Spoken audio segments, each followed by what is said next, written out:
عليكم ورحمة الله وبركاته. الحمد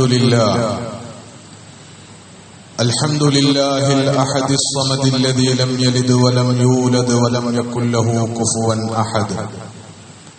نحمده سبحانه وتعالى ونستعينه ونؤمن به ونتوكل عليه، ونعوذ بالله من شرور أنفسنا ومن سيئات أعمالنا. من يهده الله فلا مضل له ومن يضلله فلا هادي له، وأشهد أن لا إله إلا الله وحده لا شريك له، وأشهد أن محمدا عبده ورسوله أرسله بالهدى ودين الحق ليظهره على الدين كله ولو كره المشركون. اللهم صل على محمد وعلى آل محمد كما صليت على إبراهيم وعلى آل إبراهيم، وبارك على محمد وعلى آل محمد كما باركت على إبراهيم وعلى آل إبراهيم في العالمين إنك حميد مجيد. أما بعد، فإن خير الكلام كلام الله، وخير الهدي هدي النبي محمد صلى الله عليه وسلم، وشر الأمور محدثاتها، وكل محدثة بدعة، وكل بدعة ضلالة، وكل ضلالة في النار. أعاذني الله وإياكم من النار. ألا لا إيمان لمن لا أمانة له، ولا دين لمن لا عهد له. عباد الله، أوصيكم وإياي أولا بتقوى الله. أعوذ بالله من الشيطان الرجيم. بسم الله الرحمن الرحيم. يا أيها الذين آمنوا اتقوا الله حق تقاته ولا تموتن إلا وأنتم مسلمون.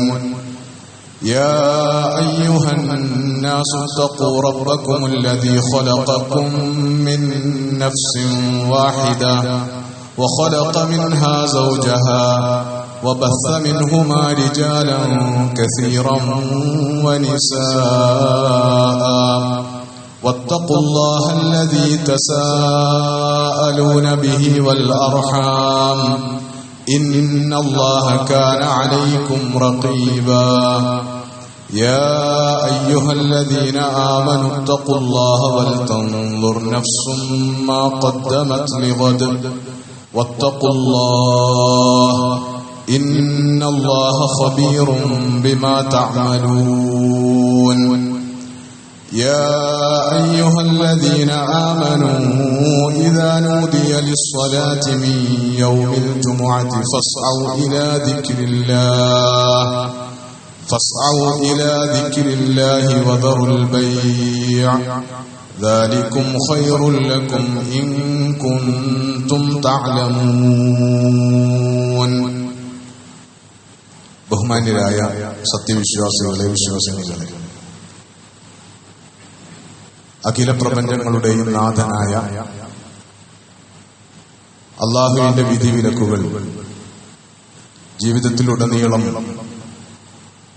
പാലിച്ചു ജീവിക്കുന്നതിലൂടെ മാത്രമാണ് മനുഷ്യർക്ക് തങ്ങളുടെ ജീവിതത്തിൽ യഥാർത്ഥ വിജയവും സന്തോഷവും നേടിയെടുക്കാൻ കഴിയുക എന്ന് മനസ്സിലാക്കി അല്ലാഹുവിനെ അനുസരിച്ചും അവന് വിധേയപ്പെട്ടും അവന് ജീവിതം സമർപ്പിച്ചും തഖ്വയോടെ ജീവിക്കണമെന്ന് ആദ്യമായി വസിയ്യത്ത് ചെയ്യുകയാണ്, ഉപദേശിക്കുകയാണ്.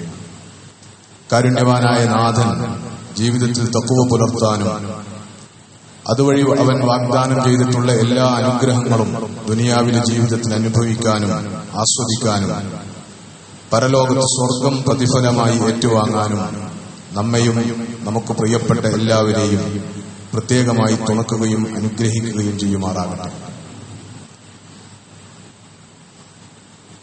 വളരെ പുണ്യകരമായ ഈ വെള്ളിയാഴ്ച ദിവസത്തിൽ അല്ലാഹുവിന്റെ വിളിക്കുത്തരം ചെയ്ത് അവന്റെ ഭവനത്തിൽ നമ്മളിങ്ങനെ ഒത്തുചേർന്നതിനെ അല്ലാഹു പ്രത്യേകം അനുഗ്രഹിക്കുകയും തുടർന്ന് നമ്മൾ നിർവഹിക്കുന്ന എല്ലാ ആരാധനാകർമ്മങ്ങളെയും പരിപൂർണ ഇഖ്ലാസോടുകൂടിയുള്ള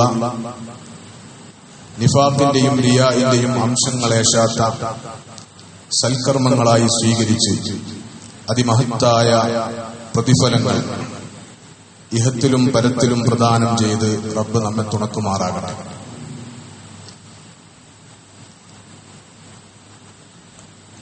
ജുമുഅ ദിവസവുമായും ജുമുഅ ദിവസം അനുഷ്ഠിക്കുന്ന ആരാധനാകർമ്മങ്ങളുമായും ബന്ധപ്പെട്ട് വളരെ പ്രധാനപ്പെട്ട ചില കാര്യങ്ങൾ നമുക്കറിവുള്ളത് ഓർമ്മപ്പെടുത്താനാണ് ഇന്നത്തെ ഖുതുബയിൽ ആഗ്രഹിക്കുന്നത്. അതുകൊണ്ട് ഈ ഖുതുബയുടെ ആമുഖത്തിൽ എല്ലാവരും ഒന്ന് നന്നായി ശ്രദ്ധിച്ചിരിക്കണം എന്ന് പറയേണ്ടതുണ്ട്. ഉറങ്ങുന്നവർ, സ്വയം ഉണരാൻ കഴിയുന്നവർ അങ്ങനെ ഉണരുകയും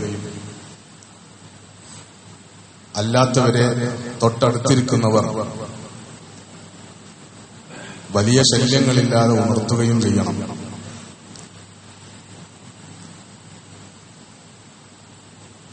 ഇരുപത് 21 നൂറ്റാണ്ടുകൾ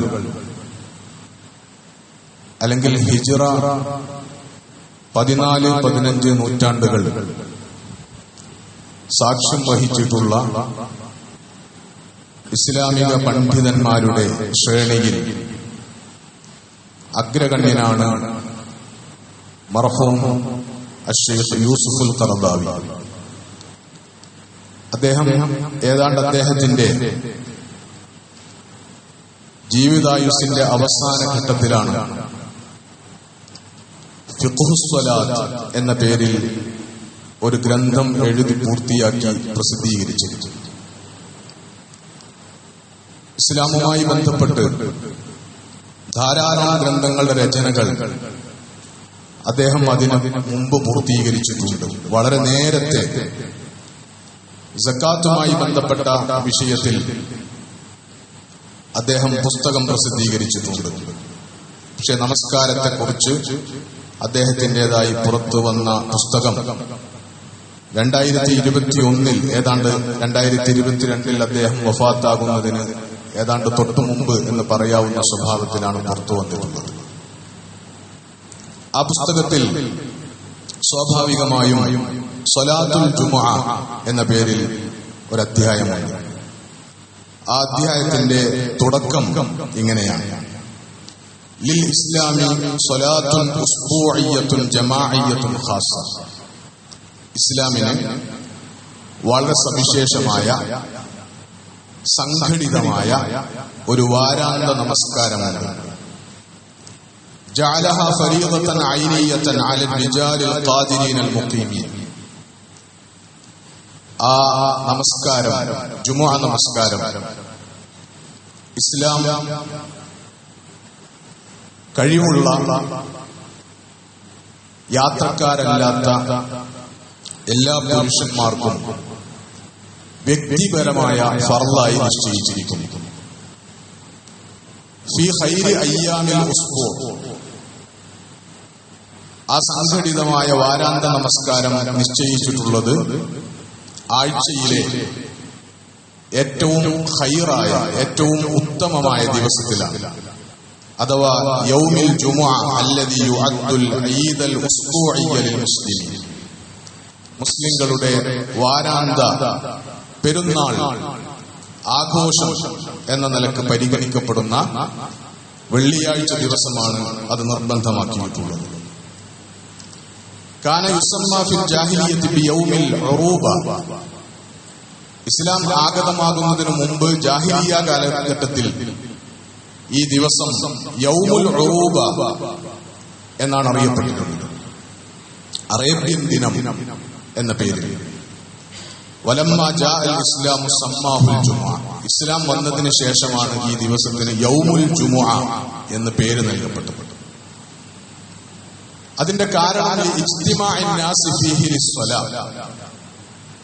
ഇസ്ലാം നിർബന്ധമാക്കിയതനുസരിച്ച് ജനങ്ങൾ നമസ്കാരത്തിന് വേണ്ടി ഒത്തുകൂടുന്ന ദിവസം എന്ന നിലക്കോ അതല്ലെങ്കിൽ ലിമാ ജുമിഅ ഫീഹി അൽ ഖൈർ, ധാരാളം നന്മകളും പുണ്യങ്ങളും ഈ ദിവസത്തിൽ സംഗമിക്കുന്നു എന്ന കാരണം കൊണ്ടോ ആണ്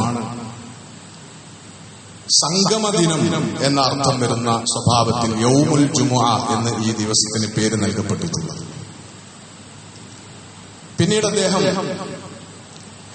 5 നേരത്തെ ഫർള് നമസ്കാരങ്ങൾ ദിനേന നിർബന്ധമാക്കപ്പെട്ടതിനിടയിൽ വെള്ളിയാഴ്ച ദിവസം മാത്രമായി അതിൽ ളുഹർ നമസ്കാരത്തിന്റെ സമയത്ത് ജുമുഅ നമസ്കാരം ദീനിൽ നിയമമാക്കപ്പെട്ടതിന്റെ പിന്നിലുള്ള താല്പര്യം എന്താണ് എന്ന് വിശദീകരിക്കുന്നുണ്ട്. അതിനൊന്നാമതായി അദ്ദേഹം പറയുന്ന കാര്യം لكي يجتمع المسلمون من أهل القرية أو أهل المدينة في صعيد واحد. ഒരു ഗ്രാമത്തിലോ ഒരു പട്ടണത്തിലോ ഒക്കെ ജീവിക്കുന്ന മുസ്ലിങ്ങൾ മുഴുവനായും ആഴ്ചയിൽ ഒരു ദിവസം ഒരൊറ്റ സ്ഥലത്ത് ഒന്നിച്ചു ചേരുക, സംഗമിക്കുക എന്ന ഉദ്ദേശമാണ് അതിനുള്ളത്. അങ്ങനെ സംഗമിക്കുക വഴി ഫയതആറഫൂന വയതആലഫൂന വയതആവനൂന അലൽ ബിർരി വത്തഖ്വ വതതമക്കന ഫീ ഖുലൂബിഹിം അവാസിറുൽ മവദ്ദതി വറഹ്മ. അതുവഴി അവർക്ക് പരസ്പരം പരിചയപ്പെടാനും പരസ്പരം ഇണക്കമുണ്ടാക്കാനും പരസ്പരം നന്മയിലും തഖ്വയിലും സഹകരിക്കുവാനും അവർക്കിടയിൽ സ്നേഹത്തിന്റെയും കാരുണ്യത്തിന്റെയും ബന്ധങ്ങൾ ഊഷ്മളമാക്കിയെടുക്കാനും ഒക്കെ സാധിക്കും. രണ്ടാമത്തെ കാര്യം വലിയസ്തമിഉ ഇലാ ശൈഇൻ മിനൻ നുസ്ഹി വൽ ഇർഷാദ്. ഒരൽപ്പം ഉത്ബോധനം, ഒരൽപ്പം സദുപദേശം, ഇതൊക്കെ ആഴ്ചയിൽ ഒരിക്കൽ ജീവിതത്തിന് വളരെ അനിവാര്യമായ കാര്യം എന്നുള്ള നിലക്ക് കേൾക്കാൻ വേണ്ടി കൂടിയാണ് അല്ലാഹു സ്വലാത്തുൽ ജുമുഅ എന്ന സവിശേഷമായ ഒരു ആരാധനാകർമ്മം നിശ്ചയിച്ചിട്ടുള്ളത്. അങ്ങനെ ആ സന്ദർഭത്തിൽ സദുപദേശമായി, ഉത്ബോധനമായി, ഇസ്ലാമിക അധ്യാപനങ്ങളുടെ കൈമാറ്റമായി ലഭിച്ചു പോരുന്ന കാര്യങ്ങളിൽ നിന്ന് ജീവിതത്തെ സജീവമാക്കിയെടുക്കാൻ, പ്രത്യേകിച്ചും മനുഷ്യ ജീവിതത്തിന്റെ ഒരു പ്രകൃതം അല്ലെങ്കിൽ ഹൃദയത്തിന്റെ ഒരു പ്രകൃതം റസൂലുള്ളാഹി സ്വല്ലല്ലാഹു അലൈഹി വസല്ലം പഠിപ്പിച്ചിട്ടുള്ളത് ഇരുമ്പ് തുരുമ്പിക്കുന്നത് പോലെ ഹൃദയങ്ങൾ തുരുമ്പ് പിടിക്കുമെന്നാണ്. അങ്ങനെ തുരുമ്പ് പിടിക്കുമ്പോൾ, ഹൃദയങ്ങൾക്ക് തുരുമ്പ് പിടിക്കുമ്പോൾ ആ തുരുമ്പ് കളയാനുള്ള പരിഹാരം എന്താണ് എന്ന് റസൂലിനോട് അന്വേഷിച്ചപ്പോൾ റസൂല് നിർദ്ദേശിച്ചത് ദിക്റുള്ളയാണ്. ആ ദിക്റുള്ള നിരന്തരമായി നിർവഹിക്കാനുള്ള പണിയാണ് എല്ലാ ദിവസവും നിർവഹിക്കുന്ന നമസ്കാരം എന്ന് പറയുന്നത്. പക്ഷെ അത് ഏകപക്ഷീയമായി ഒരാൾ ഒരു ആരാധന ഇങ്ങനെ കുറെ ദിക്റുകളുള്ള ആരാധന ഇങ്ങനെ വന്ന് നിർവഹിക്കുകയാണ്. ഏതൊരു കാര്യവും പതിവ് ശീലമാകുന്നതോടുകൂടി അത് യാന്ത്രികമായി പോവുക എന്നത് സംഭവിക്കും. അപ്പോ നമസ്കാരം യാന്ത്രികമായി പോകും. അങ്ങനെ യാന്ത്രികമായി പോകുന്ന സന്ദർഭത്തിൽ ഒരൽപ്പം ഉത്ബോധനം കിട്ടിയാൽ, വിശുദ്ധ ഖുർആനിന്റെ ചില അധ്യാപനങ്ങൾ കേൾക്കാൻ അവസരമുണ്ടായാൽ, ആവശ്യമായ ചില ഉപദേശങ്ങൾ കിട്ടിയാൽ ആ യാന്ത്രികത മാറി ഈമാൻ പുതുക്കപ്പെട്ട് അള്ളാഹുവിനുള്ള വിശ്വാസം തിരിച്ചു പിടിച്ച് അള്ളാഹുവിനെ കുറിച്ചുള്ള സ്മരണ യഥാർത്ഥത്തിൽ തന്നെ ഹൃദയത്തിൽ ഉണ്ടായി വന്ന് ഒക്കെ ഹൃദയത്തിന് സംഭവിക്കുന്ന ഈ തുരുമ്പിനെ ഇല്ലാതാക്കാൻ കഴിയും. അപ്പൊ അങ്ങനെയുള്ള സവിശേഷമായ ഒരു പരിഹാരക്രിയയാണ് ഹൃദയങ്ങൾ തുരുമ്പെടുത്തു പോകുന്നതിനുള്ള വളരെ സവിശേഷമായ ഒരു പരിഹാരക്രിയയായിട്ടാണ് വെള്ളിയാഴ്ച ദിവസത്തെ ആരാധനാകർമ്മത്തെ സ്വലാത്തുൽ ജുമുഅയെ നിശ്ചയിച്ചിട്ടുള്ളത് എന്നതാണ്. ഇസ്ലാമിക സമൂഹത്തിൽ സവിശേഷമായി പണ്ഡിതന്മാർക്കിടയിൽ അഭിപ്രായ വ്യത്യാസമില്ലാത്ത കാര്യമാണ് പുരുഷന്മാർക്ക് ജുമുഅ നിർബന്ധമാണ് എന്ന കാര്യം. അതേപോലെ തന്നെ സ്ത്രീകൾക്ക് ജുമുഅ നമസ്കാരത്തിൽ പങ്കെടുക്കൽ നിർബന്ധമില്ല എന്ന കാര്യത്തിലും ഇസ്ലാമിക പണ്ഡിതന്മാർ ഏകോപിച്ചിട്ടുള്ളതാണ്. അതേസമയത്ത് സ്ത്രീകൾ ജുമുഅ നമസ്കാരത്തിന് പങ്കെടുക്കാൻ ഹാജരാകാൻ ഉദ്ദേശിച്ചാൽ അവർക്കതിന് അനുവാദമുണ്ട് എന്ന് മാത്രമല്ല, ബൽ റാജിഹു ഹുവ ഇസ്തിഹ്ബാബു ഖുറൂജിഹാ ലിൽ ജുമുഅത്തി ലിമാ ഫീഹി മിനൽ മസാലിഹിൽ കസീറ. അനുവാദമുണ്ട് എന്ന് മാത്രമല്ല, ഒരു സ്ത്രീ അങ്ങനെ ജുമുഅ നമസ്കാരത്തിന് വന്ന് പങ്കെടുക്കുന്നതാണ് ഏറ്റവും അഭികാമ്യമായിട്ടുള്ളത് എന്നതാണ് പ്രബലമായ അഭിപ്രായം. കാരണം അതുവഴി ഉണ്ടായിത്തീരണമെന്ന് അള്ളാഹു ഉദ്ദേശിച്ചിട്ടുള്ള പുണ്യങ്ങളും നന്മകളും പുരുഷന്മാർക്ക് മാത്രം ലഭ്യമാവേണ്ടതല്ല, സ്ത്രീകൾക്ക് കൂടി ലഭ്യമാവേണ്ടതാണ്. സ്ത്രീകൾക്ക് കൂടി അതിൽ പങ്കെടുക്കാൻ അവസരമുണ്ടാകേണ്ടതാണ്. എന്തുകൊണ്ടത് അവർക്ക് നിർബന്ധമല്ലാതാകുന്നു എന്ന് ചോദിച്ചാൽ, നിർബന്ധമാക്കുക വഴി അത് അവർക്ക് പ്രയാസകരമാകും എന്നതുകൊണ്ട് മാത്രമുള്ള ഒരു ഇളവ് മാത്രമാണ് ആ നിയമത്തിലൂടെയുള്ളത്. അതേസമയം സ്ത്രീകൾക്ക് ജുമുഅകളിൽ പങ്കെടുക്കാൻ അനുവാദമുണ്ട് എന്ന് മാത്രമല്ല, അങ്ങനെ പങ്കെടുക്കുന്നതാണ് അതുവഴി വന്നു ചേരാൻ സാധ്യതയുള്ള പുണ്യങ്ങളും നന്മകളും പരിഗണിക്കുമ്പോൾ ഉത്തമമായിട്ടുള്ളത്, അഭികാമ്യമായിട്ടുള്ളത്. റസൂലുള്ളാഹി സ്വല്ലല്ലാഹു അലൈഹി വസല്ലമയുടെ കാലത്ത്, അതിനുശേഷമുള്ള ഇസ്ലാമിക ചരിത്രത്തിലെ കാലഘട്ടങ്ങളിൽ സ്ത്രീകൾ ധാരാളമായി പള്ളികളിൽ ജുമുഅ ജമാഅത്തുകളിൽ പങ്കെടുത്തിരുന്നു. അത് ഇസ്ലാമിക നാഗരികതയുടെ ഒരു സവിശേഷതയായി ചരിത്രത്തിൽ രേഖപ്പെടുത്തപ്പെട്ടിട്ടുമുണ്ട് എന്ന് കാണാൻ കഴിയുന്നതാണ്.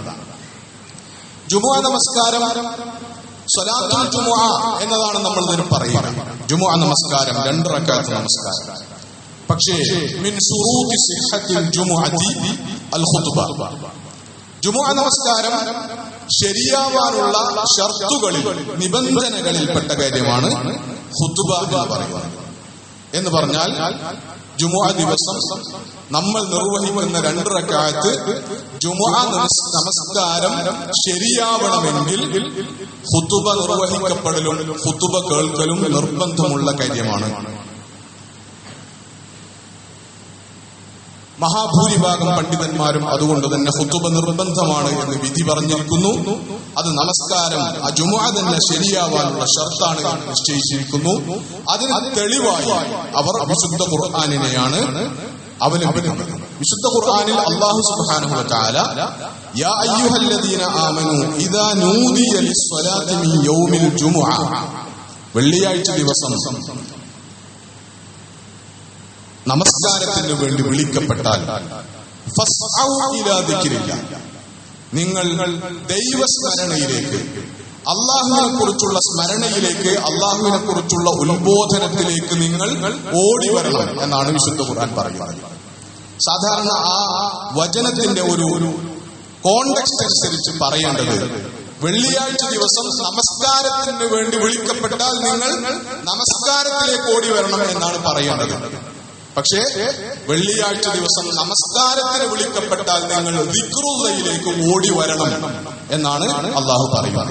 പണ്ഡിതന്മാർ, മുഫസ്സിറുകൾ അവിടെ ദിക്റുള്ള എന്നതുകൊണ്ട് ഉദ്ദേശിച്ചിട്ടുള്ളത് അൽ ഖുത്ബ, ഖുത്ബയാണ് എന്ന് പറഞ്ഞിരിക്കുന്നു. അതേപോലെ തന്നെ ഫസ്ഔ ഇലാ ദിക്രില്ലാഹ് എന്നതിന് ശേഷം വദറുൽ ബൈ എന്ന് പറഞ്ഞുകൊണ്ട് ബാങ്ക് വിളിക്കപ്പെട്ട് കഴിഞ്ഞാൽ പിന്നീട് കച്ചവടം നടത്തുന്നത്, സാമ്പത്തികമായ ഇടപാടുകൾ നടത്തുന്നത്, ആ ബാങ്ക് വിളി കേട്ടതിന് ശേഷം പള്ളിയിലേക്ക് വരാനുള്ള ഒരാളുടെ സന്നദ്ധതയെ തടയുന്ന എന്ത് കാര്യങ്ങളും ചെയ്യുന്നത് ഹറാമാക്കിയിരിക്കുന്നു. എന്തിനാണ് ഒരു കാര്യം ഹറാമാക്കിയത്? കച്ചവടം എന്തിനാണ് ആ സമയത്ത് ഹറാമാക്കിയത്? ഒരാൾ ബാങ്ക് കൊടുത്തിട്ട് പെട്ടെന്ന് പള്ളിയിൽ വന്നാൽ അയാൾക്ക് നേരെ നിർവഹിക്കാനുള്ളത് നമസ്കാരമല്ല, ഖുതുബയാണ്. അപ്പൊ അവിടെ നടക്കുക, ബാങ്ക് കൊടുത്താൽ ഉടനെ നടക്കുക ഖുതുബയാണ്. അപ്പോ ആ ഖുതുബക്ക് തടസ്സമുണ്ടാകും എന്നുള്ളത് കൊണ്ടാണ് കച്ചവടം തടയുന്നത്. എന്നിട്ട് പണ്ഡിതന്മാർ അവരുടെ ഇജ്തിഹാദ് വഴി ബുദ്ധിപരമായി സ്ഥാപിച്ചിട്ടുള്ളത്, ഒരു കാര്യം ഹറാമാക്കുക നിർബന്ധമുള്ള ഒരു കാര്യത്തിന് വേണ്ടിയാണ്. സുന്നത്തായ ഒരു കാര്യത്തിന് വേണ്ടി ഹലാലായ ഒരു കാര്യത്തെ ഹറാമാക്കുകയില്ല. കാരണം സുന്നത്തായ കാര്യം ഒരാൾ ഐച്ഛികമായി ചെയ്യേണ്ടതാണ്. അതുകൊണ്ട് ബാങ്ക് കൊടുത്ത ഉടനെ നടക്കുന്ന ഖുതുബ ശ്രവിക്കൽ നിർബന്ധമുള്ളത് കൊണ്ടാണ് ആ സമയത്ത് കച്ചവടം വിലക്കി വളരെ പെട്ടെന്ന് ഫസ്ഔ ഇലാ ദിക്രില്ലാഹ്, ആ ഖുതുബയിലേക്ക് നിങ്ങൾ ഓടി വരണം എന്ന് അല്ലാഹു സുബ്ഹാനഹു വ തആല നിർദ്ദേശിച്ചിട്ടുണ്ട്. മൂന്നാമത്തെ ന്യായം വഇദാ റഔ തിജാറതൻ ഔ ലഹുവൻ യൻഫത്തു ഇലൈഹാ വതറകൂക ഖായിമൻ. അല്ലാഹു സുബ്ഹാനഹു വ തആല വിശുദ്ധ ഖുർആനിൽ ഒരു ജുമുഅ നമസ്കാരത്തിൽ എടുത്ത നിലപാട് കാരണമായി സാക്ഷാൽ സഹാബത്തിനെ ആക്ഷേപിച്ച ആയത്താണിത്. റസൂലുള്ളാഹി സ്വല്ലല്ലാഹു അലൈഹി വസല്ലം മിമ്പറിൽ നിന്ന് ഖുതുബ നിർവഹിക്കുമ്പോൾ കച്ചവട സംഘങ്ങളുടെ കച്ചവട കാഫിലകളുടെ ആരവങ്ങൾ കേട്ട് റസൂലിന്റെ മുമ്പിൽ ഖുതുബ നിർവഹിക്കുന്നതിനിടെ റസൂലിന്റെ മുമ്പിൽ നിന്ന് എണീറ്റു പോയവരെ ആക്ഷേപിച്ചുകൊണ്ടാണ് അല്ലാഹു സുബ്ഹാനഹു വ തആല ഈ ആയത്ത് അവതരിപ്പിച്ചത്. നിർബന്ധമായ ഒരു കാര്യത്തിന്റെ പേരിലല്ലാതെ അല്ലാഹു അത്തരം ആക്ഷേപങ്ങൾ നടത്തുകയില്ല എന്നതാണ് പണ്ഡിതന്മാർ ഖുതുബ എന്ന് പറയുന്നത് നിർബന്ധമുള്ള കാര്യമാണ് എന്നതിന് തെളിവായിട്ട് പറഞ്ഞിട്ടുണ്ട്. ഇത് കൂടാതെ ധാരാളം ഹദീസുകൾ ഇമാം ഖുതുബ പറഞ്ഞുകൊണ്ടിരിക്കെ സംസാരിക്കുന്നതിന് വിലക്കിക്കൊണ്ട് വന്ന ധാരാളം ഹദീസുകളുണ്ട്. ആ ഹദീസുകളും നൽകുന്ന സൂചന ഖുതുബ നിർബന്ധമുള്ള കാര്യമാണ് എന്നതാണ്. അപ്പൊ ഖുതുബ നിർബന്ധമാകുന്നത് ഖതീബിന് മാത്രമാണോ? ഒരാൾ നിന്നിട്ട് ഇങ്ങനെ ഖുതുബ നടത്തിയാൽ മതിയോ? അതുകൊണ്ട് കാര്യം നടക്കോ? അങ്ങനെയല്ല. ഖുതുബ എല്ലാവരുടെയും സ്വലാത്തുൽ ജുമുഅ സഹീഹാവാനുള്ള ശർത്താണ്. ആ നിലക്ക് എല്ലാവർക്കും അത് നിർബന്ധമാണ്. എല്ലാവർക്കും അത് നിർബന്ധമാവുക എന്ന് പറഞ്ഞാൽ മഅ്മൂമീങ്ങളെ സംബന്ധിച്ചിടത്തോളം അത് ശ്രദ്ധിച്ച് കേൾക്കൽ നിർബന്ധമുള്ള കാര്യമാണ്. അപ്പൊ അങ്ങനെ അത് ശ്രദ്ധിച്ചു കേൾക്കാൻ തടസ്സമുണ്ടാക്കുന്ന എല്ലാ കാര്യങ്ങളിൽ നിന്നും വിട്ടുനിൽക്കൽ ജുമുഅക്ക് ഹാജരാകുന്ന ഒരു മുസ്ലിമിനെ സംബന്ധിച്ചിടത്തോളം നിർബന്ധമുള്ള കാര്യമാണ്. അതുകൊണ്ട് പണ്ഡിതന്മാർ ആദാബു മൻ യസ്തമിഉ ഇലാ ഖുതുബത്തിൽ ജുമുഅ, ജുമുഅ ഖുതുബ ശ്രവിക്കുന്ന ആൾ പാലിക്കേണ്ടുന്ന മര്യാദകൾ എന്ന് പറഞ്ഞിട്ട് ചില കാര്യങ്ങൾ പറഞ്ഞു. ഷെയ്ഖ് ഖർദാവി അദ്ദേഹത്തിന്റെ പുസ്തകത്തിൽ അത് സൂചിപ്പിച്ചിട്ടുണ്ട്. ആ ഭാഗം പറയുന്നിടത്ത് ഷെയ്ഖ് ഖർദാവി ഒരാമുഖം പറഞ്ഞിട്ടുണ്ട്. അതിങ്ങനെയാണ്: യൗമുൽ ജുമുഅത്തി ഈദുൻ മിൻ അഅയാദിൽ മുസ്ലിമീൻ. യഥാർത്ഥത്തിൽ വെള്ളിയാഴ്ച ദിവസം മുസ്ലിങ്ങളുടെ പെരുന്നാളാണ്. വഇജ്തിമാഉൻ ഉസ്ബൂഇയ്യുൻ യജ്തമിഉ ഫീഹി അഹ്ലുൽ ഹയ്യിൽ വാഹിദ്. ഒരു പ്രദേശത്തുകാര് മുഴുവൻ ഒത്തുചേരുന്ന അവരുടെ വാരാന്ത യോഗമാണ് വെള്ളിയാഴ്ച ദിവസം എന്ന് പറയുന്നത്. വഹുവ തഅലീമുൻ വതൗജീഹുൻ. അത് ഇസ്ലാമികാധ്യാപനങ്ങൾ പഠിപ്പിക്കലും ജനങ്ങൾക്ക് അവരുടെ ജീവിതത്തിൽ മാർഗനിർദ്ദേശങ്ങൾ നൽകലുമാണ്. വമൗഇദത്തുൻ വതദ്കീറുൻ. അത് ഉപദേശവും ഉത്ബോധനവുമാണ്. വതജ്ദീദുൽ ലിൽ ബൈഅ.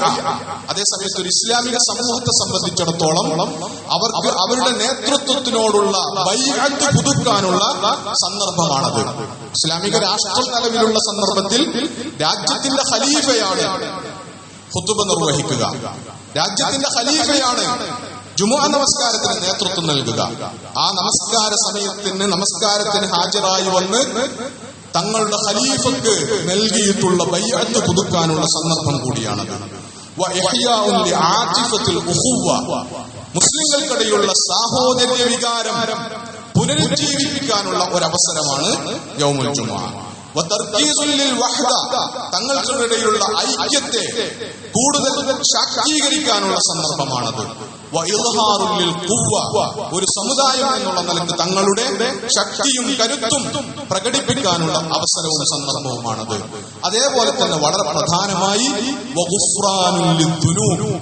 ചെയ്തിട്ടുള്ള പാപങ്ങൾ, തെറ്റുകൾ അത് പുറത്തു കിട്ടാനുള്ള അവസരമാണ്.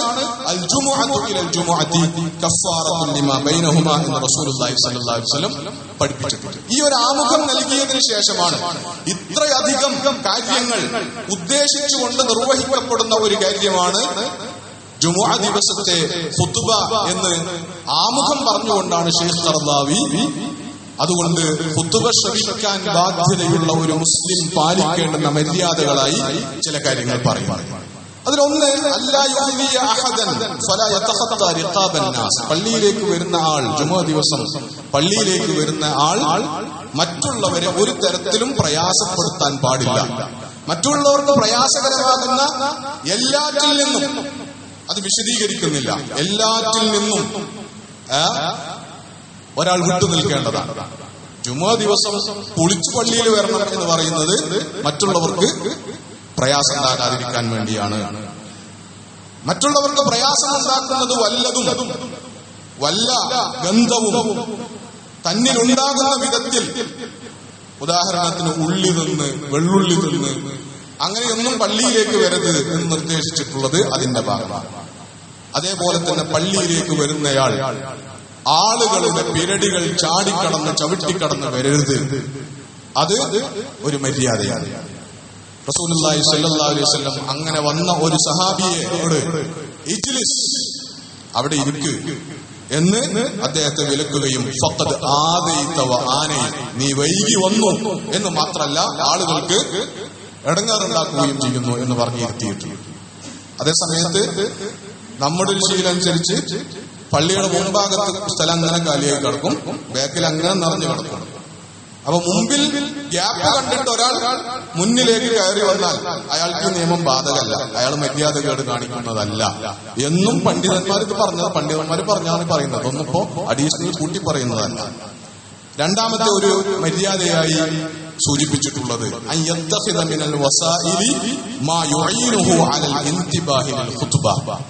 ഖുത്ബ ശ്രദ്ധിക്കാൻ എന്തൊക്കെ മാർഗങ്ങൾ സ്വീകരിക്കണമോ ആ മാർഗങ്ങളൊക്കെ ഒരാൾ സ്വീകരിക്കണം എന്നതാണ്. ഖുത്ബ ശ്രദ്ധിക്കുവാൻ എന്തൊക്കെ തടസ്സങ്ങളാണോ ഉള്ളത് ആ തടസ്സങ്ങളൊക്കെ നീക്കാൻ ഒരാൾ ബദ്ധശ്രദ്ധനായിരിക്കണം എന്നതാണ്. അപ്പൊ ഉറക്കം വരിക എന്നത് ഖുത്ബ ശ്രവിക്കാതിരിക്കാൻ, ഖുത്ബ ശ്രദ്ധിക്കുന്നതിൽ നിന്ന് നമ്മെ തടയുന്ന ഒരു കാര്യമാണ്.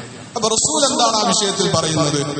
റസൂലുള്ളാഹി സ്വല്ലല്ലാഹു അലൈഹി വസല്ലം വഹുദുറു അദ്ദിക്റ വദ്നു മിനൽ ഈമാൻ, നിങ്ങൾ ദിക്റിന് ഹാജരാവുക. ദിക്ർ നമ്മൾ പറഞ്ഞു, നേരത്തെ പറഞ്ഞു, ദിക്റുള്ള എന്ന് പറയുന്നത് കൊണ്ട് ഉദ്ദേശിക്കുന്നത് ഖുത്ബയാണ്. അപ്പൊ അതിനെ സ്വീകരിക്കാൻ റസൂൽ പറഞ്ഞ ഒരു മാർഗം, ഖുത്ബ ശ്രദ്ധിക്കാൻ റസൂൽ പറഞ്ഞ ഒരു മാർഗം വദ്നു മിനൽ ഇമാം, പരമാവധി ഇമാമിനോടടുത്തേക്ക് ആദ്യ സ്വഫുകളിലേക്ക് കടന്നിരിക്കുക എന്നതാണ് ഒരു മര്യാദയായി പറഞ്ഞത്. എന്നിട്ട് റസൂല് അതിന് വളരെ ഗൗരവത്തിൽ പറഞ്ഞിട്ടുള്ള ഒരു കാര്യം, ഫഇന്ന റജുല ലാ യസാലു യതബാഅദ്, അതേസമയത്ത് ചില ആളുകൾ ഇങ്ങനെ അകന്നകന്നിരിക്കും, പരമാവധി വേക്കൽക്ക് പരമാവധി അകന്നകന്നിരിക്കും. ഹത്താ യുഅഖറ ഫിൽ ജന്നതി വലൗ ദഖലഹ, അങ്ങനെ അയാള് സ്വർഗത്തിൽ ഇനി അഥവാ പ്രവേശിച്ചാൽ തന്നെയും അവിടെ അയാള് ബാക്കിലാക്കപ്പെടും, പിറകിലേക്കാക്കപ്പെടും എന്ന് റസൂലുള്ളാഹി. അപ്പൊ അത്ര നിസ്സാരമായ ഒരു കാര്യമാണ്, പക്ഷെ വളരെ ഗൗരവമുള്ള ഒരു കാര്യമായി റസൂലുള്ളാഹി സ്വല്ലല്ലാഹു അലൈഹി വസല്ലം പഠിപ്പിക്കുന്ന കാര്യമാണ്. അതേപോലെ ഖുതുബയിൽ നിന്ന് ശ്രദ്ധ തിരിക്കുന്ന ഒന്നും ചെയ്യാൻ പാടില്ല. എത്രത്തോളം എന്ന് വെച്ചാൽ ഒരാൾ തെറ്റ് ചെയ്യുന്നു, ഒരാൾ സംസാരിക്കുന്നു ഖുതുബയുടെ സമയത്ത്, അയാളോട് അടുത്തിരിക്കുന്നയാൾ മിണ്ടാതിരിക്കടാ എന്ന് പറഞ്ഞാൽ ഫഖദ് ലഗ, അത് അനാവശ്യ വാക്കാണ്, അത് പാടില്ലാത്ത, പറയാൻ പാടില്ലാത്ത, ഖുതുബക്കിടയിൽ ഖുതുബ ശ്രവിക്കുന്നതിൽ നിന്ന് ഉള്ള ശ്രദ്ധ തെറ്റലാണ്. അപ്പൊ ഒരാൾ ഒരു തെറ്റ് ചെയ്യുമ്പോ അയാളോട് അതിൽ നിന്ന് വിലക്കുന്നത് ഇസ്ലാമിൽ വളരെ ശ്രേഷ്ഠമായ അംറും ബിൽ മഅറൂഫിൽ പെട്ടതാണ്, നന്മ കൽപ്പിക്കലിലും തിന്മ വിലക്കലിലും പെട്ടതാണ്. സാധാരണഗതിയിൽ അത് വളരെ പുണ്യകരമായ കാര്യം. പക്ഷെ ഈ ഒരു സന്ദർഭത്തിന്റെ ഗൗരവം കണക്കിലെടുക്കുമ്പോൾ ഒരാൾ ഖുതുബ ശ്രദ്ധിക്കുക എന്നതല്ലാതെ അടുത്തുള്ള ആളോട് മിണ്ടാതിരിക്കട എന്ന് പറയുക പോലും ചെയ്യേണ്ടതില്ല എന്ന നിലക്ക് അത്ര ഗൗരവത്തിൽ അത് പഠിപ്പിച്ചിരിക്കുന്നു. അതിനോട് ഖിയാസ് ചെയ്താൽ ഖുതുബ ശ്രവിക്കുന്നതിൽ നിന്ന് നമ്മെ തടയുന്ന കാര്യങ്ങൾ എന്തൊക്കെയുണ്ടോ അതിലൊന്നും ഏർപ്പെടാതിരിക്കാൻ ഒരു മുസ്ലിം വെള്ളിയാഴ്ച ദിവസം പ്രത്യേകം ശ്രദ്ധിക്കണം. എന്നിട്ട് പണ്ഡിതന്മാർ ഇങ്ങനെ ഫിഖ്ഹ് ഗ്രന്ഥങ്ങളിൽ ഓരോന്ന് എണ്ണി പറഞ്ഞിരിക്കാൻ, ചിലർക്ക് താടിമ കളിക്കണ പണി ഉണ്ടാകും, അതെടുക്കരുത്. പഴയ കാലത്തൊക്കെ പള്ളികൾ എന്താണ്, പള്ളികൾ ഒന്നും വിരിക്കാത്ത നിലങ്ങളാണ്.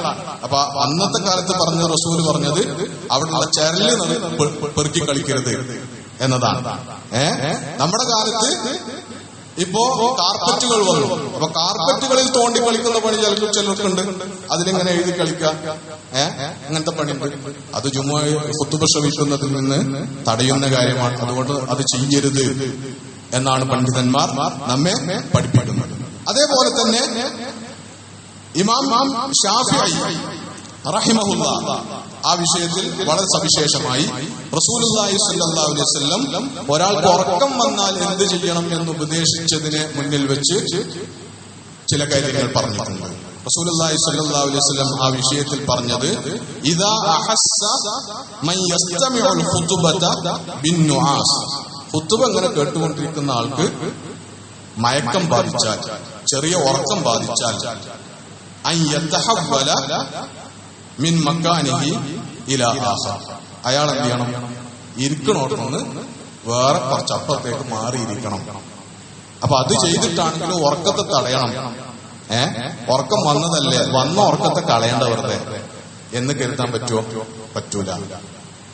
അത് പറ്റൂല എന്ന് മാത്രമല്ല, ഉറക്കം വരുന്നു എന്നൊരാൾക്ക് ബോധ്യപ്പെട്ടാൽ അയാൾ ആ ഉറക്കത്തെ കളയാൻ വേണ്ടിയിട്ട് ആവശ്യമായത് ചെയ്യണം. ഒന്നുകൾ അവിടെ നിന്ന് മാറിക്കണം. ചിലപ്പോൾ നല്ല സൗകര്യത്തിൽ ചുമരിന് ചാരി ഇരിക്കായിരിക്കും. അല്ലെങ്കിൽ നമ്മുടെ പള്ളിയുടെ ഒരു സൗകര്യം എന്താ വെച്ചാൽ ധാരാളം തൂണുകളുള്ള ഒരു പള്ളിയാണ്. അപ്പോ തൂണുകൾ ധാരാളം ഉള്ളതുകൊണ്ട് ചാരി ഇരുന്ന് ഉറങ്ങാൻ. അപ്പൊ ചിലരൊക്കെ കണ്ടാല് ഇങ്ങനെ നീയത്ത് വെച്ച് ആ സ്ഥലം ഇങ്ങനെ ബുക്ക് ചെയ്ത് അതിനായിട്ട് ഒരുങ്ങി വന്ന പോലെ അന്ന് ഉറക്കം കിട്ടിയിട്ടില്ലെങ്കിൽ ജുമുഅ തന്നെ ബാത്തിലായി എന്ന് വിചാരിക്കുമാറ് ഒക്കെയുള്ള സമീപനങ്ങൾ ചിലപ്പോൾ ഉണ്ട്. എന്ന് മാത്രമല്ല, പലപ്പോഴും ഇത് സംഗതി പറയുമ്പോൾ ഒരു തമാശയായിട്ട് തോന്നുമ്പോഴും ഇതിന്റെ ഒരു അപകടം എന്താ വെച്ചാൽ പലപ്പോഴും നമ്മള് ജുമുഅ ഖുതുബക്കടിയിൽ ഉറങ്ങി എന്നത് അഭിമാനപൂർവ്വം പങ്കുവെക്കുന്ന ആളുകളും ദൗർഭാഗ്യവശാൽ നമ്മുടെ ഒന്ന് നല്ല ഉറക്കം കിട്ടി എന്നാൽ അത് പറയാനുണ്ടല്ലോ ഒരു മനസ്സാക്ഷി കിട്ടും.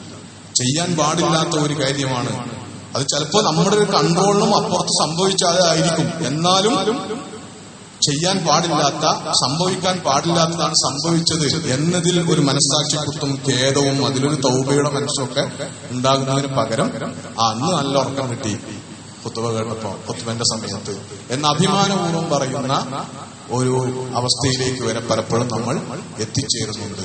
ഇത് വളരെ സവിശേഷമായ ഒരു ദിവസമാണ്.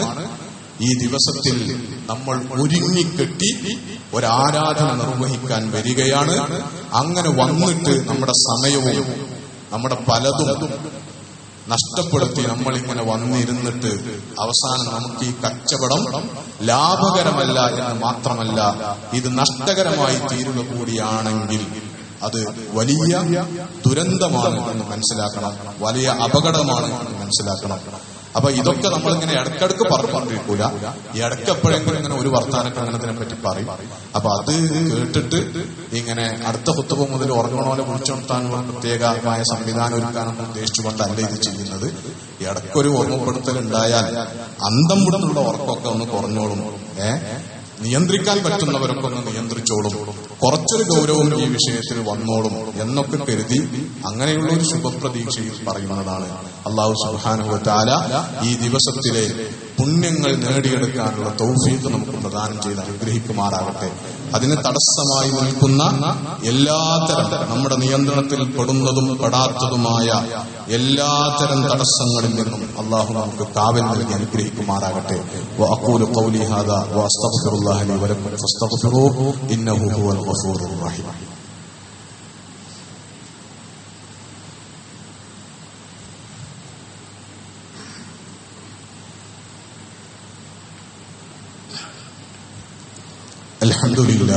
الحمد لله رب العالمين والعاقبة للمتقين ولا عدوان إلا على الظالمين.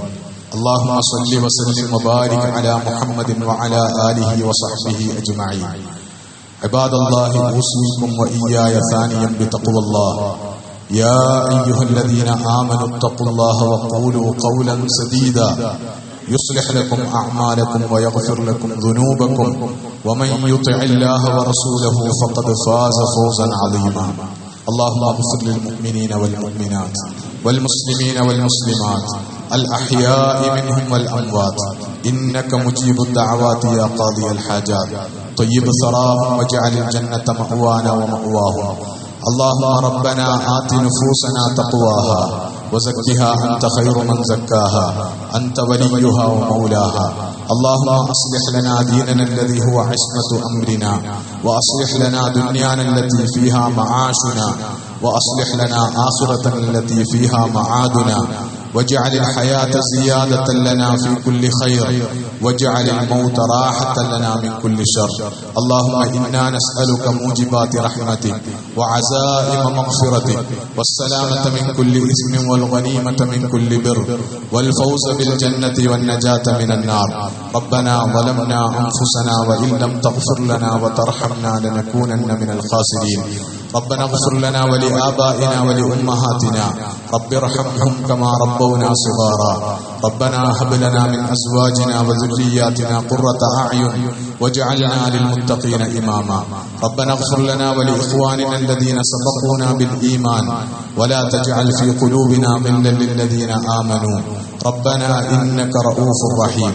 ربنا آتنا في الدنيا حسنة وفي الآخرة حسنة وقنا عذاب النار. اللهم أعزنا بالإسلام وأعز الإسلام بنا. اللهم انصر الإسلام والمسلمين في كل مكان في العالم يا رب العالمين. اللهم انصر إخواننا في غزة. اللهم انصر إخواننا المستضعفين المظلومين في فلسطين. اللهم انصرهم على أعدائهم أجمعين. اللهم إن أعداءهم قد طغوا في البلاد فأكثروا فيها الفساد فصب عليهم ربنا صوت عذابك. اللهم اجعل كيدهم في تضليل وأرسل عليهم طيرا أبابيل ترميهم بحجارة من سجيل فاجعلهم كعصف مأكول. ربنا توفنا مسلمين وألحقنا بالصالحين. ربنا تقبل منا إنك أنت السميع العليم وتب علينا إنك أنت التواب الرحيم. فاغفر لنا يا غافر المذنبين وارحمنا بأنواع رحمتك يا أرحم الراحمين. وصلى الله تعالى وسلم على خير خلقه سيدنا محمد وعلى آله وصحبه أجمعين.